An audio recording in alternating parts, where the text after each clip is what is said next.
Hello, everyone, and welcome to the Mortuary. I am the Mortician, and today I have a recent albums pickup. Before I get into that, I'd just like to take a moment and apologize for not uploading for a while. I'm kind of going through a little bit of a thing right now.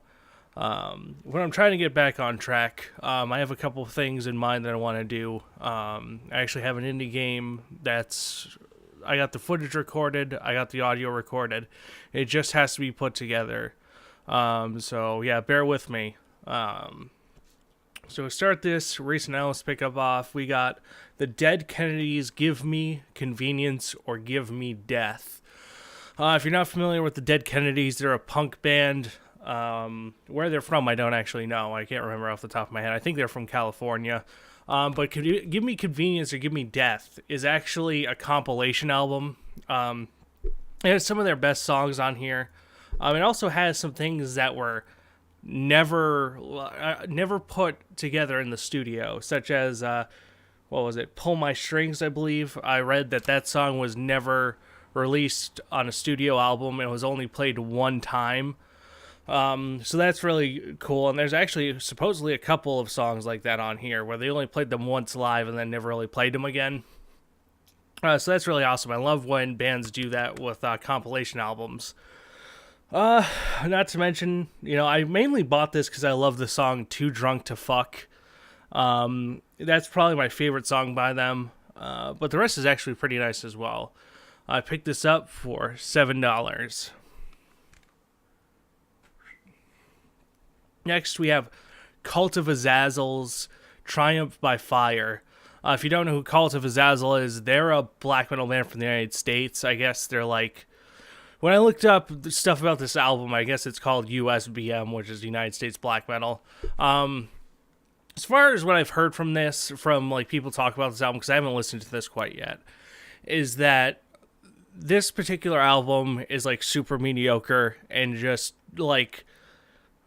regular black metal. I can't say that that's necessarily a bad thing. I mean, black metal is pretty formulaic for the most part.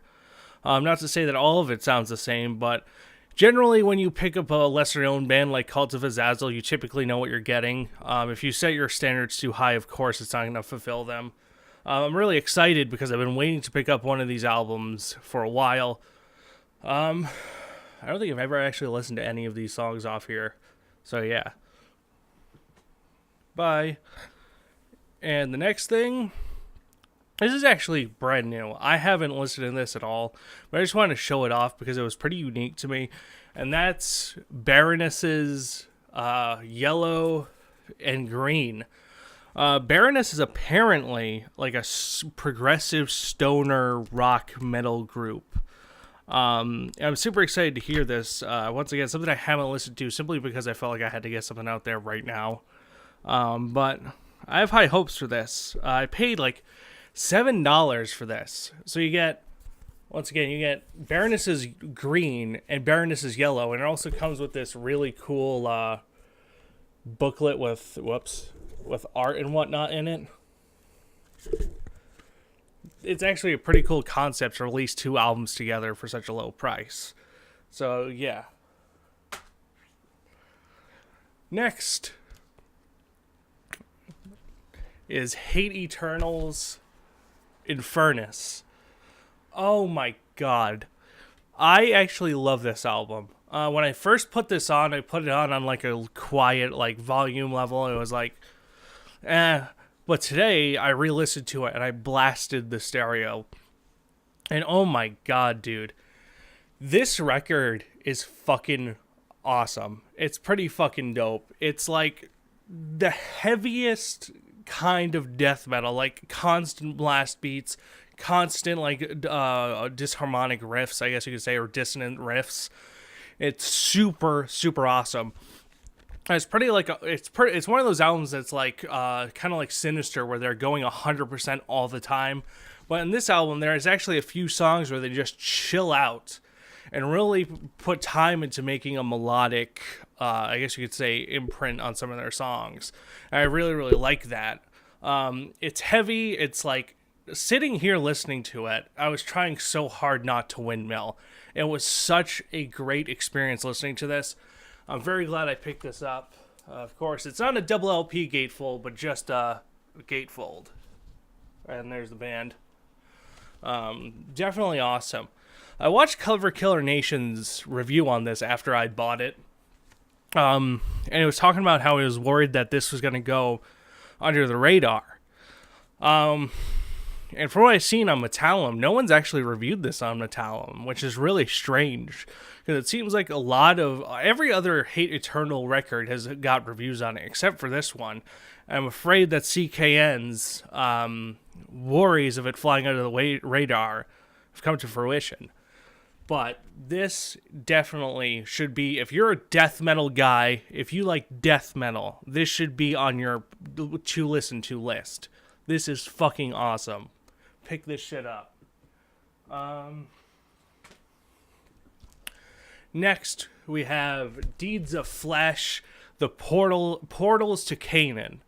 I actually, before we talk about the album, I just wanted to take a moment and appreciate this artwork. This artwork is actually really, really good. Once again, a gatefold. Not a double LP, just a gatefold. That's some really good art for just being, one of those things. Oh yeah, I forgot to show you the vinyl of that one. I'll do that after this. If you don't know who Deeds of Flesh are, I can't speak for their earlier releases. I don't know about too much about their earlier releases. But this is like a technical death metal album. It's okay. My biggest issue with this record is the mixing. When it comes to the mixing, the guitars sound so thin. They sound like they just boosted the treble and just nuked everything in the bass and low mids. It's all gone. It's all treble and high mids. And that's a shame because there's some really heavy pieces to this.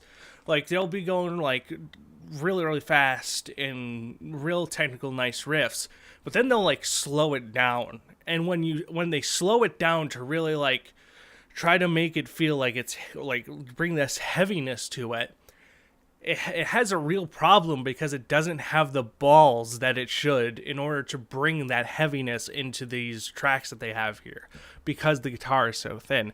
And on top of it, it's not just that the guitars are thin. There's practically no bass. There's like no bass anywhere on this. Towards the end of the first side, I think Celestial Serpents, the bass kind of sneaks through, and it's super trebly. So it sounds like I don't know how to describe it. It's like they tried to go for an abiotic or pretty much abiotic sound with the bass, where it kind of has this high treble property to it. But in this case, it doesn't work. Because when you're listening to abiotic, it seems like the bassist is using like an EQ pedal, so he can do that when he needs to. When he wants to accentuate the higher end of a bass, he could just stomp on that pedal and do it. But this band doesn't have that. They just have the bass super thin throughout all of these tracks, so there's no balls to it, and it ends up that the guitar has no balls either. It's just a shame because there's a lot of promise with this album. I like it. Don't get me wrong. It sounds like I fucking hate this album. I don't hate it. It's just that it's flawed, and I'm sure if they work this out, if Deeds of Flesh release a new album, take that advice. Don't let the guy whoever mixed this, don't let him mix it again. Get someone else. Get a really, like, a better engineer who's not gonna fucking just blow up the entire low end. Because I know I'm just gonna move this. When you're mixing guitars, typically they'll tell you, or if you're going to music school or something, they'll tell you to like nuke the low end, and they don't mean like put it to like 0, if that makes sense.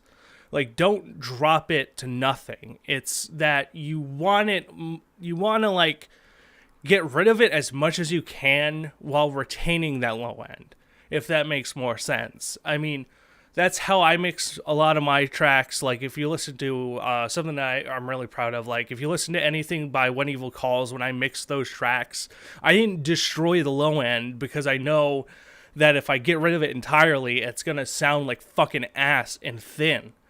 And they took that nuke it shit too literally. They took the get rid of it too literally. When someone, in my opinion, when someone says that, especially with audio mixing, most of the time you're not going to make huge increments, like increases of frequencies by 10 decibels or like a subtraction by 20. It's usually going to be like 3 or 4 in some areas, 4 or 5 maybe, very frequently, maybe not as frequently, but at 10 decibels or something. But to completely get rid of that low end is where they fuck this up. Yeah, that's my biggest problem with this record, is the mixing. Because everything else is on point, in my opinion. The drumming's really nice. The guitar works good. I like the sound of the bass when I can hear it. And the vocals are nice. But different sound engineer next time. Get someone who's get someone who isn't going to destroy the low end. Because that's what you need in this kind of music, in my opinion, in this type of like death metal. You need at least some low end. I understand what you're going for. You're trying to be like Origin in a sense. Origin has balls to their records. I think I have the Aftermath on CD. I think that's the one I have. And I never felt like it was thin. Because that's what it sounds like. It sounds like this record is trying to be like a slower paced Origin. But it fails because it doesn't have the mixing that Origin does. Man, that was a long rant on fucking mixing, but it's true. That's your biggest problem with this record, is the mixing. Get someone else. Next, if you ever get the idea to remaster it, and get someone else that will actually do this right. Okay? I think that's it. Whew. Man, I'm hot from that mixing rant. Thank you guys for watching. Tell me what you guys are listening to. Have you picked up any of these albums? If so, tell me what you thought of them. And as for things pertaining to my channel, I'll try to get them back on track. I can't promise, because I don't want to make a promise that I can't keep, but I'm going to try to get things back on track. I'll probably end up working on that review somewhat soon, and I'm really hoping to do more hardware reviews. Because I've noticed I have a lot more fun doing hardware stuff than, like, reviewing video games. Like, I'd much rather review, like, a Retron system or something like that as opposed to reviewing, like, a Castlevania game or an indie game or something. Those are more fun to me. So, yeah. Thank you guys for watching. And once again, I'm sorry.